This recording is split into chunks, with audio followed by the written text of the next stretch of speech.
generasi 90-an dan 2000-an awal yang tumbuh dengan kecintaan pada sepak bola.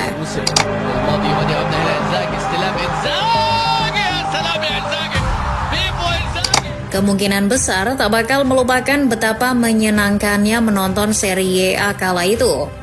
Meski dikenal sebagai negara penganut Catenaccio, menariknya di kompetisi kasta teratas Italia itu justru melahirkan banyak nama striker fenomenal. Hernan Crespo, Ruud Gullit, Rui Costa, Marco van Basten, Gabriel Batistuta, Francesco Totti hingga Ronaldo Nazario dan puluhan nama top lainnya. Namun di antara para predator depan gawang itu ada sosok underrated yang punya satu kemampuan spesial yang sangat melekat padanya. Ialah Filippo Inzaghi dengan kejeniusan dalam melepaskan diri dari offside. Figur yang dikenal dengan nama Pippo ini kerap dipandang sebelah mata lantaran jauh dari bayangan striker hebat umumnya. Sebab kemampuan teknikalnya boleh dibilang biasa-biasa saja, dan meski diolok-olok sebagai striker hantu yang dinaungi keberuntungan, faktanya sebagai pemain Inzaghi sukses dengan prestasi-prestasinya. Puluhan trofi dan 288 gol jadi bukti tak terbantahkan. Kini, Pippo berdiri di pinggir garis yang berbeda. Bukan lagi garis offside, tapi garis tepi lapangan. Dengan setelan jas rapih ala pelatih, bukan lagi dalam balutan jersey Juventus atau AC Milan. Lalu bagaimana bisa seorang legenda yang dulu dikira tak paham taktik justru menceburkan diri dalam dunia kepelatihan? Setelah gantung sepatu pada 2012, Filippo Inzaghi tak pergi jauh dari rumahnya AC Milan. Tapi kali ini Pippo tak masuk ke lapangan sebagai striker yang tahu-tahu lepas dari jebakan offside dan mencetak gol. Pippo berdiri di pinggir lapangan dengan clipboard di tangan dan setelan jas. Ia ditunjuk melatih Allievi Nazionali U17 dan Primavera U19, alias skuad junior rossoneri. Sebuah langkah wajar untuk legenda klub. Dan seperti saat Pippo masih aktif bermain, ia terlihat antusias, penuh semangat dan tetap energik. Menariknya, belum lama mengajari anak-anak muda di lapangan latihan Milanello, karir Pippo melesat pesat. Sepertinya laki-laki kelahiran Piacenza ini benar-benar ditopang keberuntungan. Bagaimana tidak, pada 2014 AC Milan yang diterpa berbagai badai memutuskan untuk mendepak Clarence Seedorf dari kursi pelatih. Satu legenda diusir, satu legenda lainnya dipersilahkan mengisi dan sosok itu tak lain adalah Filippo Inzaghi. Namun di balik keputusan itu ada yang menyebut Inzaghi hanya boneka petinggi klub yang sedang goyah.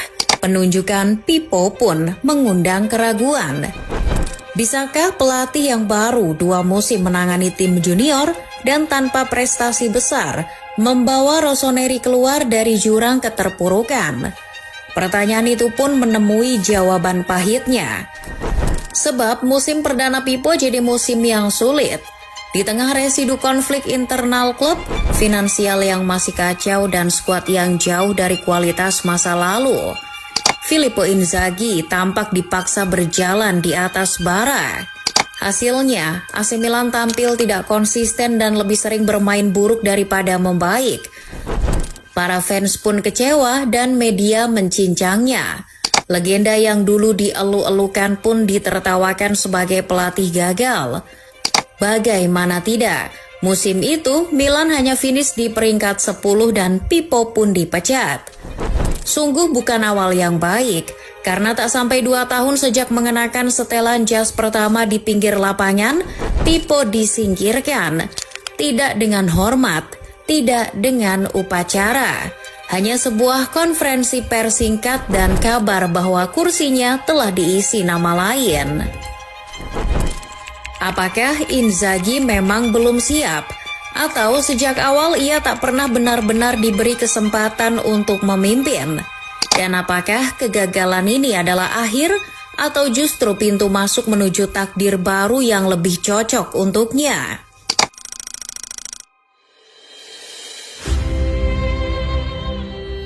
Setelah mengepak barang-barangnya dari San Siro, Inzaghi menghadapi masa hening yang panjang.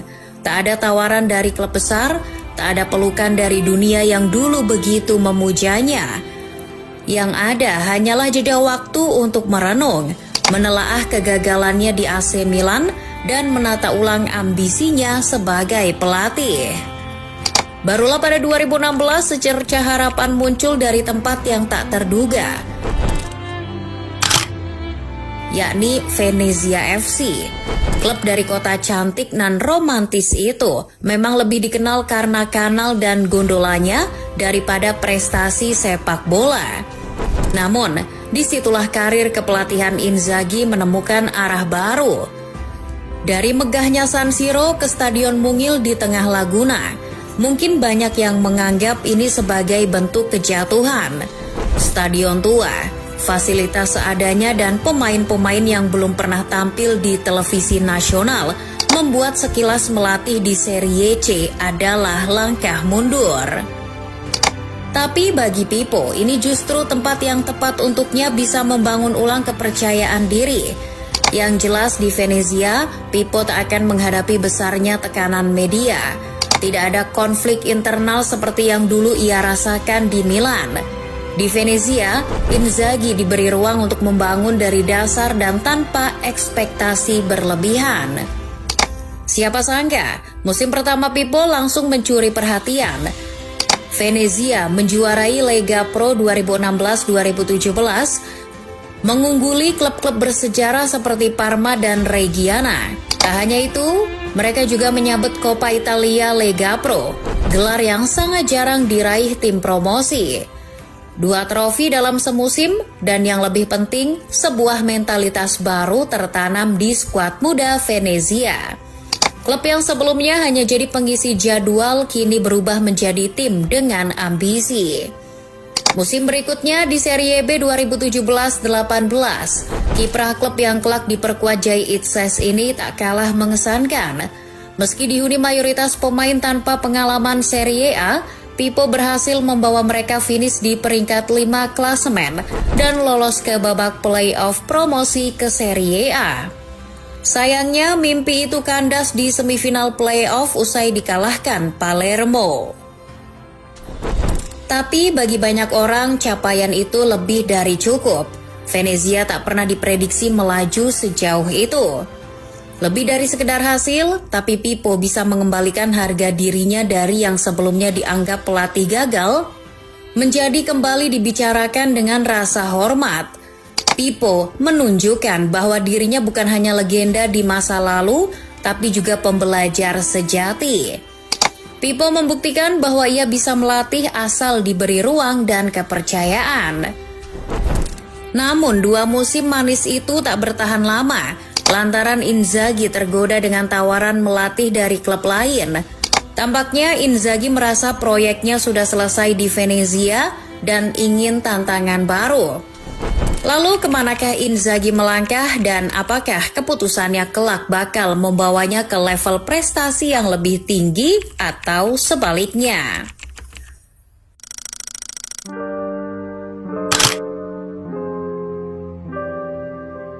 Tahun 2018, Bologna FC 1909 menunjuk Filippo Inzaghi sebagai pelatih kepala. Nama besarnya dan reputasi segar dari kesuksesan di Venezia membuat manajemen klub yakin. Mereka percaya Inzaghi bisa menjadi juru selamat di tengah stagnasi performa tim. Bagi Pippo, ini adalah panggung besar kedua setelah AC Milan. Ini adalah kesempatan untuk menepis label hanya pelatih klub kecil. Ia ingin membuktikan bahwa dirinya bukan sekedar mantan striker yang hidup dari nama besar masa lalu. Namun, mimpi itu berubah menjadi mimpi buruk. Sejak awal musim Serie A 2018-19, Bologna tampil seperti tim yang kehilangan arah. Terlalu berhati-hati, terlalu pasif dalam menyerang dan tidak punya identitas permainan yang jelas. Inzaghi kerap menggonta-ganti formasi, tapi tak satu pun berhasil. Dalam 21 laga pertamanya, Bologna hanya meraih 2 kemenangan, sisanya imbang dan lebih banyak kalah. Di Stadion Renato Dell'Ara, fans mulai frustasi. Mereka mencemooh, bukan menyemangati.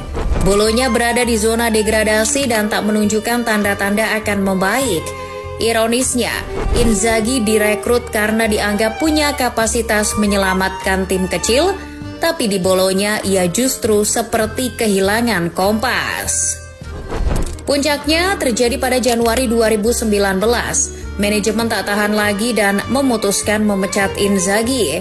Posisinya langsung digantikan oleh Sinisa Mihajlovic yang dengan pendekatan berbeda berhasil mengangkat performa Bologna dan menyelamatkan mereka dari degradasi. Dalam kurun waktu kurang dari 4 tahun, Filippo Inzaghi telah dipecat 2 kali dari klub Serie A, AC Milan dan Bologna. 2 luka, 2 stempel buruk. Tidak taktis, tidak fleksibel dan tidak cukup modern untuk bersaing di level elit. Namun dari 2 kegagalan itu muncul satu pola menarik. Inzaghi lebih efektif saat menangani tim-tim kecil. Saat tekanan publik dan ekspektasi media tak begitu besar, ia justru tampil lebih percaya diri, tenang dan efisien. Di klub-klub besar ia seperti terbebani sejarah, tapi di klub-klub tanpa pamrih yang hanya ingin bertahan hidup, ia justru bersinar. Apakah ini berarti Pippo memang bukan pelatih untuk klub besar? Apakah ia ditakdirkan menjadi pembangun bukan pengelola warisan? Atau mungkin Bologna hanyalah fase menyakitkan yang akan menuntunnya menuju kematangan sebagai pelatih. Setelah kegagalan pahit di Bologna, tak pelak reputasi Filippo Inzaghi kembali merosot. Banyak yang mulai ragu, media Italia mulai kehilangan minat menulis namanya. Para direktur klub Serie A tak lagi meliriknya. Pippo kembali ke titik nadir, ke sunyi yang sama seperti setelah dipecat dari AC Milan. Namun sejarah kadang berpihak pada mereka yang tidak menyerah. Pada pertengahan 2019, tawaran datang dari klub kecil di selatan Italia. Klub yang sangat asing terdengar itu bernama Benevento Calcio. Klub yang sudah berdiri sejak 1929 ini hanya sempat mencicipi Serie A sekali di musim 2017-18 dan itu pun berakhir sebagai bulan-bulanan dan pada akhirnya finish sebagai juru kunci. Tapi Benevento tak surut dan terus merawat ambisi besar. Presiden klub Oreste Figorito ingin membangun tim yang stabil, profesional dan siap kembali ke kasta tertinggi. Untuk itu mereka mencari pelatih yang paham cara memulai dari nol dan pilihan itu jatuh kepada Inzaghi. Ini adalah titik balik yang kedua dan agaknya Pippo menyadari satu hal penting, bahwa ia bukan pelatih untuk klub dengan sejarah besar dan ekspektasi selangit. Tapi ia bisa menjadi arsitek perubahan, seseorang yang membangun fondasi dari bawah, mengubah tim mediocre menjadi pesaing yang diperhitungkan. Musim 2019-2020 menjadi pembuktian telak. Di bawah asuhan Inzaghi, Benevento tampil luar biasa di Serie B. Tim yang dijuluki Le Streghe alias para penyihir itu lebih dari sekedar promosi. Benevento sama sekali tak kesulitan menjadi juara Serie B dengan rekor poin terbanyak dalam sejarah Serie B modern, yakni 86 poin dari 38 laga. Mereka hanya kalah 4 kali sepanjang musim. Pertahanan solid, serangan tajam, dan tim bermain dengan semangat kolektif yang mengagumkan. Sekali lagi, Inzaghi terbukti sukses mengubah Benevento dari tim mediocre menjadi tim yang tahu cara menang, tahu cara bertahan, dan punya determinasi kuat. Ia juga berhasil mengangkat performa sejumlah pemain yang sebelumnya tak dikenal, Marco Sau, Pasquale Schiattarella, hingga Kamil Glik yang menjadi tulang punggung tim promosi. Dan yang lebih penting, Inzaghi tidak lagi mencoba menjadi pelatih modern yang rumit. Ia tak mengejar taktik flamboyan atau formasi eksperimental. Ia kembali ke hal-hal dasar, di mana disiplin, kerja keras, transisi cepat, dan komunikasi kuat antar lini jadi kunci kebangkitan. Musim 2020-2021 pun menjadi tantangan berikutnya bagi Inzaghi yang kembali mencicipi kerasnya Serie A. Meski dengan skuad yang masih didominasi wajah-wajah Serie B, Benevento sempat tampil mengejutkan di awal musim. Mereka mengalahkan Fiorentina, menahan imbang Lazio dan Juventus, serta bertahan di papan tengah hingga paruh musim. Banyak yang memuji pendekatan Pipo yang sederhana tapi efektif.